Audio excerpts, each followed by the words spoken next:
No importa el idioma, la edad o el país. Todos lo describen igual. Un hombre alto, inmóvil, de negro y con un sombrero de ala ancha. Pero lo más escalofriante es que lo ven al mismo tiempo. Se le aparece a quienes sufren parálisis del sueño, a enfermos en hospitales, a prisioneros, a personas que están por morir. Dicen que si lo ves, te marca.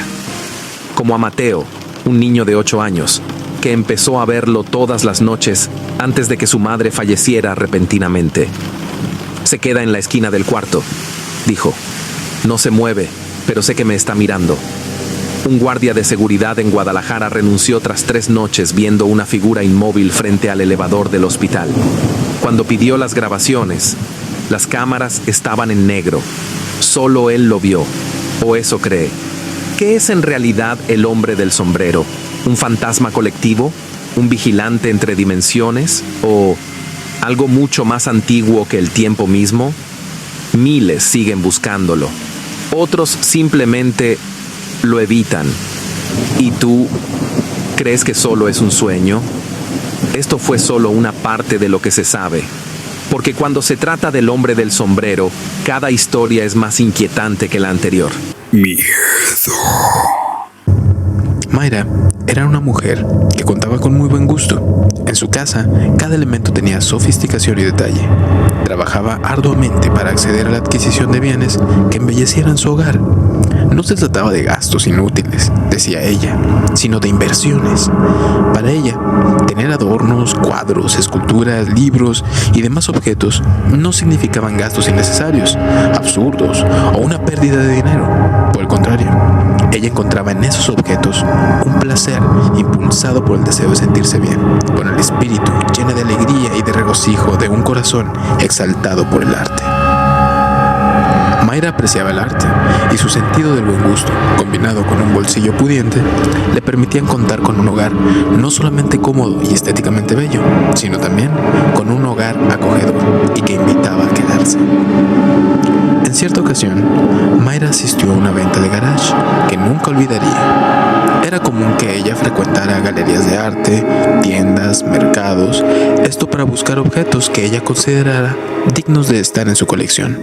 Objetos que la emocionaran, que la cautivaran. En esta especial venta de garage, la organizadora era una bruja, una auténtica bruja. Se hacía llamar Gloria y conocía a Mayra, pues eran amigas solamente virtuales, por Facebook. Resultaron tener amigos en común y de ahí se estuvieron vinculadas. No obstante, esa conexión nunca había rebasado el plano virtual, pues nunca habían conversado. Pese a eso, Mayra observó en su Facebook que había llegado una invitación y era de Gloria. La invitación era para una venta de garage, en la que Gloria anunciaba que tenía que mudarse y, al no tener las posibilidades de llevar consigo todas sus pertenencias, se veía obligada a deshacerse de muchas de ellas. Gloria se hacía llamar bruja. En sus redes sociales presumía de tener una conexión con la naturaleza, como pocos seres humanos. Alegaba que su relación con el mundo espiritual le permitía haber desarrollado habilidades místicas, como la adivinación, la clarividencia y la telepatía.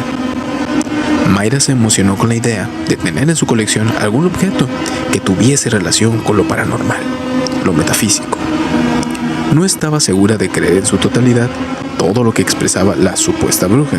Sin embargo, Mayra aceptaba la posibilidad, por pequeña que ésta fuera, de que había algo que rebasa la lógica, lo racional, y que interactúa con nuestro mundo a lo que llamamos la realidad. Ante el margen que dejaba para la existencia de lo sobrenatural, Mayra estaba emocionada con la venta de garage. Llegado el día, Mayra asistió a la venta de objetos de Gloria.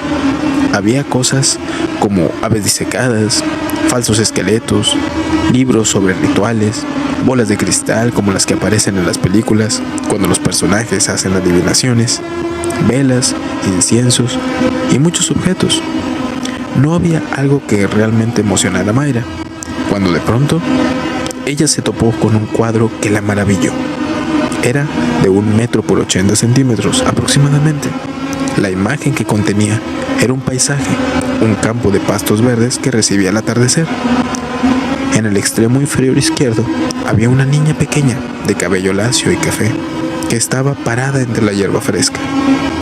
La niña tenía un rostro preocupado, nervioso, y en el extremo derecho y superior, a la distancia de la niña, aparecía un hombre mayor con una vestimenta negra y una capucha que protegía su rostro. Por sus movimientos, uno podía pensar que se encontraba corriendo y que se dirigía hacia la niña. El viento movía los pastizales y algunos nubarrones poblaban el cielo de aquella pintura.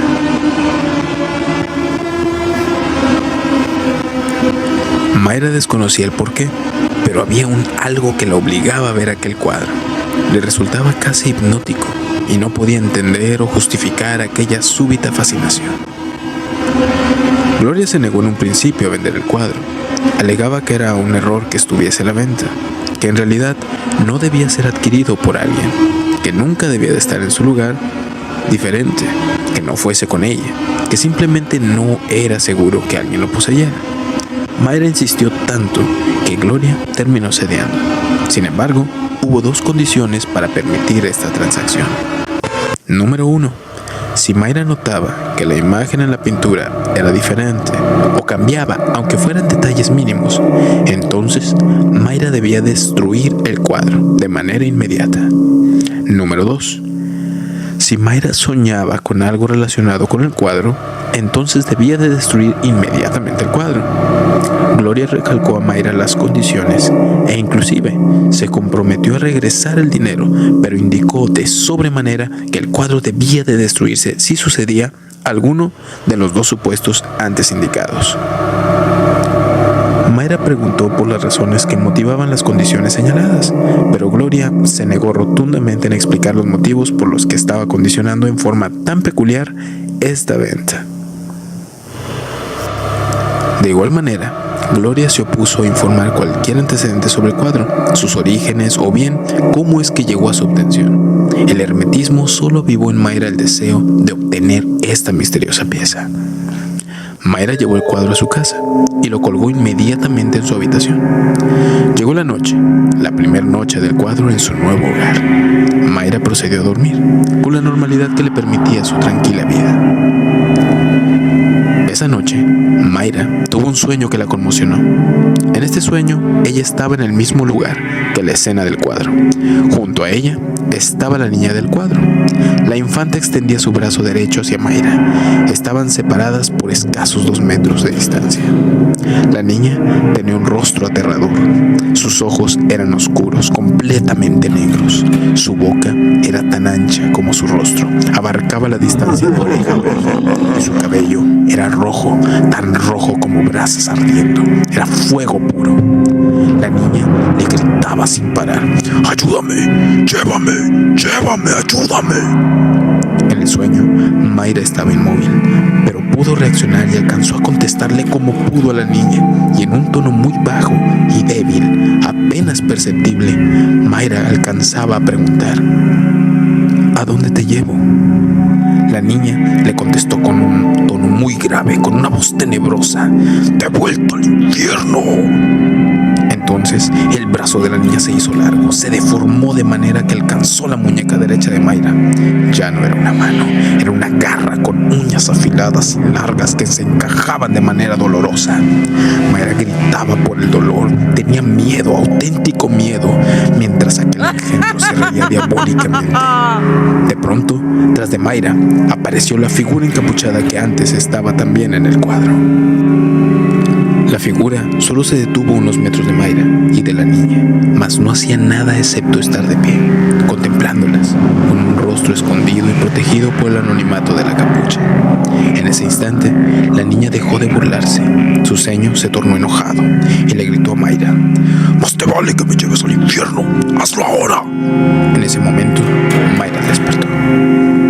Estaba cubierta en sudor, empezó a llorar, temblaba, pero nada la prepararía para lo que venía a continuación, pues encendió su lámpara de noche, la que estaba junto a su escritorio, y con la tenue luz que alcanzaba a iluminar la habitación, notó con horror que el cuadro había cambiado. Lágrimas salían por botones de los ojos de Mayra. Su cuerpo estaba paralizado, sus vellos capilares estaban completamente erizados y su corazón latía con una velocidad preocupante.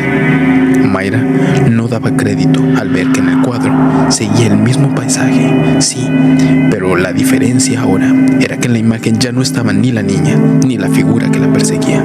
Habían desaparecido. El corazón de Mayra casi se detiene cuando la puerta de su baño se abrió y en el marco de la puerta estaba la niña que vio en un principio en el cuadro, y desde ese lugar la niña se dirigía a Mayra y le dijo con una voz cavernosa: ¡Vámonos ya! ¡Ahora! La infante corrió hacia Mayra y se metió debajo de la cama. Mayra gritó como pocas veces en su vida, gritó mucho. Se armó de valor después de un instante en el que bajó de la cama, salió corriendo de la habitación hacia la escalera. Quería salir de la casa cuanto antes, pero se detuvo. En la puerta de su habitación, él observó que la escalera estaba siendo utilizada por un extraño. Se trataba de la figura encapuchada. Realmente estaba ahí, subiendo las escaleras, y se dirigía ahora hacia ella, en el segundo piso. Sin pensarlo, Mayra dio media vuelta y por puro instinto se encerró en el baño. Pero eso sí, como pudo, logró arrancar el cuadro de su lugar y como le fue humanamente posible, entró al baño y finalmente cerró la puerta. De manera inmediata se escucharon 3 golpes a la puerta, uno seguido del otro. Mayra respiró y contuvo su llanto. Recordó las palabras de Gloria y sus condiciones para vender el cuadro. Y de un instante al otro, Mayra cambió ese temor por ira. Comenzó a destruir el cuadro, lo sujetó con fuerza y lo estrelló contra el piso del baño. Lo mancilló como le era posible. Una voz horrible gritaba afuera tras la puerta. Eran quejidos abrumadores. ¡Detente! ¡Detente! Allí, ese espeluznante chillido. Mayra tomó unas tijeras que alcanzó a divisar y las clavó en el lienzo maldito. Cortaba y los gritos no cesaban. De pronto, cuando solo quedaban tiras de lo que era la pintura, solo reinó un silencio. Los intensos gruñidos habían dado una tregua. Pasaron al menos unos 5 minutos que a Mayra le parecieron una eternidad. Estaba sentada en el interior de su tina. No se decidía a salir. Estaba muy nerviosa. Aquel súbito silencio, lejos de calmarla, la incomodaba hasta la médula. No puedo estar aquí para siempre, se decía a sí misma. Finalmente, se armó de valor, se levantó y se dirigió hacia la puerta, y la abrió lentamente. En su habitación reinaba la calma. Todas sus cosas estaban acomodadas con el orden que caracterizaba a Mayra. Tras pensar por un momento, intentando asimilar lo recién vivido, Mayra decidió salir de forma inmediata hacia el hogar de sus padres, que no estaba lejos. Esa noche, pese a estar con la protección que brinda un hogar conocido y la presencia cercana de quien amamos, Mayra no logró dormir, ni un poco. Igual la siguiente noche, e igualmente las noches que le siguieron. En Mayra, por algún tiempo, estaba el amargo recuerdo de ese cuadro maligno. Estoy felizmente casada con mi segundo esposo y tengo 5 hijos. 2 cuates, varones, 2 gemelas y mi hijo mayor. A él lo tuve con mi primer esposo, pero cuando nos separamos, mi esposo lo ha criado como si fuera suyo desde entonces. Mi hijo mayor ahora tiene 16 años y prácticamente ya había borrado de mi mente ciertas cosas que habían pasado tiempo atrás. Todo empezó aproximadamente hace 10 años. Mi hijo apenas tenía 6, los cuates 4 años y las gemelas apenas meses de nacidas. Acabábamos de mudarnos a nuestra nueva casa. Era una de esas casas de fraccionamiento que, a pesar de tener 2 recámaras, era muy pequeña. Yo dormía con mi esposo y las gemelas, y los cuates con mi hijo en la otra recámara. Todo iba bien y la verdad éramos muy felices. Mi esposo siempre ha sido una buena persona, muy amoroso, y mis hijos lo quieren mucho. Mi hijo mayor siempre ha sido muy solitario, por decirlo de alguna manera, aunque no antisocial. Solo le gusta más la tranquilidad de estar solo. Por eso mismo, desde niño le gustaba irse al patio de atrás de la casa a jugar lejos de sus hermanos. A pesar de que jugaba con ellos, llegaba a un punto donde lo fastidiaban y prefería estar solo. Uno de esos días, mientras lo vigilaba, fui a asomarme por la ventana y escuché que hablaba con alguien más. Pensé que ya había hecho un amigo en el fraccionamiento, pero cuando me asomé por la ventana estaba sentado hablando solo. No le quise decir nada, ya que pensé que era normal en los niños de su edad hablar solos, pero se empezó a hacer más frecuente, hasta que llegó el punto donde me preocupó, así que decidí hablar con él. Me contó que tenía un amigo que lo visitaba y le gustaba jugar mucho con él. Se llamaba Daniel. Dentro de todo lo que me contó, no noté nada malo o extraño con su amigo imaginario, así que no le dije nada malo. Después de 4 años, a mi esposo le dieron un ascenso en su trabajo y decidimos comprar una casa más cercana al centro. Así que vendimos nuestra casa. La nueva casa era un poco más grande, aunque también era de 2 habitaciones. Así que decidimos construirle una recámara a mi hijo mayor, ya que a partir de esa edad iba a empezar a crecer, desarrollarse y necesitaría su privacidad. Por el momento mis otros hijos dormirían en la otra recámara en 2 literas y mi hijo aceptó quedarse en un sillón que se hacía cama en lo que terminábamos de construir su habitación. Antes de irnos de la vieja casa, recordé a su amigo imaginario, así que decidí hablar con él. Y le pedí que le dijera a Daniel, su amigo, que lo quería mucho, pero que él no podía ir con nosotros. Que él tenía que quedarse ahí en esa casa y buscar otros amigos. Pasaron 2 semanas después de esa plática y al fin nos mudamos. Le pregunté a mi hijo si le había dicho a Daniel lo que le pedí y solo me dijo que sí. Llegamos a nuestra nueva casa, acomodamos todo y preparamos el sillón donde se quedaría mi hijo mayor mientras quedaba lista su habitación. Casi una semana después, mi hijo nos despertó en la madrugada. Entró a nuestra habitación y estaba llorando asustado. Mi esposo corrió rápido a abrazarlo y a acostarlo con nosotros para que se calmara y después de un rato pudo quedarse dormido. Al día siguiente me preocupé y le pregunté que si había tenido alguna pesadilla y él me dijo que no. Entonces le dije que me contara qué es lo que había pasado. El sillón donde se estaba durmiendo estaba en la sala, que estaba cerca de la cocina. Me dijo que se despertó en la noche para ir al baño y cuando regresó empezó a escuchar ruidos en el patio. Así que se quedó viendo hacia la puerta del patio que está en la cocina. Y de repente empezó a ver cómo el horno de la cocina se abría, como si una mano lo empujara lentamente desde adentro. Eso lo aterrorizó y corrió a nuestro cuarto. Me preocupó que estuviera teniendo pesadillas, pero como me lo contó no parecía que estuviera soñando. Pasó casi un año desde ese incidente y mi hijo ya estaba durmiendo en su habitación solo y todo iba normal, hasta que se volvió a repetir otra vez. Llegó a nuestro cuarto de madrugada asustado y lo dejamos dormir con nosotros. Al día siguiente me contó que había visto cómo una mano entraba por su ventana, como si alguien tratara de entrar, pero solo veía la mano. Entonces lo recordé. Le pregunté si cuando nos mudamos de la casa le había dicho a Daniel que se quedara y no nos siguiera. Mi hijo solo empezó a llorar y no podía controlarse. Cuando al fin logró estar más tranquilo, empezó a contarme todo. La vez que nos mudamos de la casa, le dije a Daniel que ya no podíamos seguir juntos, porque nos íbamos a ir y que él tenía que quedarse. Él se enojó mucho y me dijo que nunca nos íbamos a separar. No importaba dónde fuera y desapareció. Cuando nos íbamos de la casa, en la camioneta volteé y ahí estaba Daniel, viendo por dentro de la ventana, pero ya había cambiado. Tenía cara como de mosca y traía una espada en su mano, pero aún llevaba la ropa de siempre. Cuando llegamos a esta casa, después de 2 días llegó Daniel otra vez y empezaba a darme mucho miedo verlo así. Me decía cosas malas y decía que tenía que seguirlo afuera de la ventana y saltar, o le haría cosas malas a mis hermanos. Me aterroricé saber que mi hijo estaba pasando por todo eso y verlo así asustado no ayudaba en nada.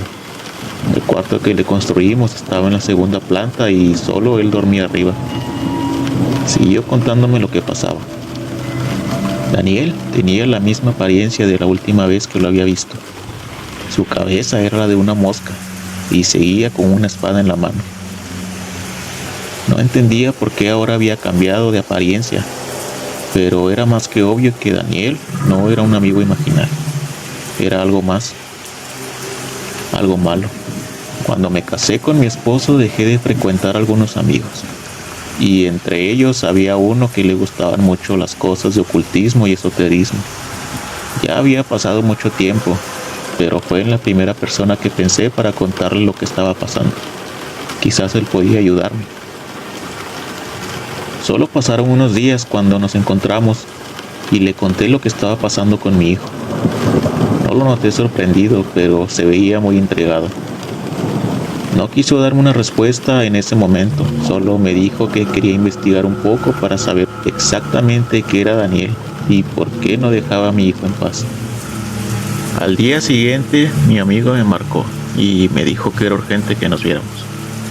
Nos encontramos y me contó que estuvo investigando y había encontrado un párrafo en un libro, el libro segundo de Reyes. La verdad, no sé mucho de religión, pero es el libro en el cual llaman a Dios Yahvé. En el libro decía que un rey israelita llamado Asía o algo así había caído de una ventana, ya que Belcebú, príncipe de las moscas, un demonio, se lo había pedido. En ese momento me dio miedo, mucho miedo, de ese miedo que te hace llorar. ¿Por qué esa cosa estaría molestando a mi hijo? Él nunca había hecho nada para tener que pasar por eso, y nosotros como familia tampoco habríamos hecho nada para permitir que esa cosa entrara en nuestra casa. Ese mismo día me acompañó a una iglesia católica y le contamos al padre lo que estaba pasando. En 2 días iría acompañado de una persona para hacer no sé qué cosa, pero tratarían de sacar a esa cosa, a Daniel, de nuestra casa. Esos 2 días mi hijo durmió con nosotros, y el día que las personas de la iglesia irían, mi esposo despertó con rasguños en su pecho. No pude evitar llorar y gritarle a esa cosa que nos dejara en paz de una vez por todas. Cuando pasó el shock, nos preparamos para recibir a las personas de la iglesia. Nos habían pedido que lleváramos a mis otros hijos a otro lado y solo nos quedáramos mi esposo y mi hijo en la casa. Cuando llegaron, nos dijeron que podían pasar cosas que no entenderíamos, que normalmente no pasaban, pero podrían llegar a pasar. Empezaron a hacer oraciones y regar agua bendita por toda la casa. Cuando llegamos al cuarto de mi hijo, hicieron lo mismo. Y de la nada empezó a remolinear viento dentro del cuarto. Ellos empezaron a decir sus oraciones más fuerte y de repente todo ese aire salió por la ventana. Al fin todo se había terminado. Mi hijo estaba más tranquilo y ya no tenía miedo de quedarse solo en su habitación. Pasaron los años y todo estaba mejor. Ya lo habíamos olvidado todo.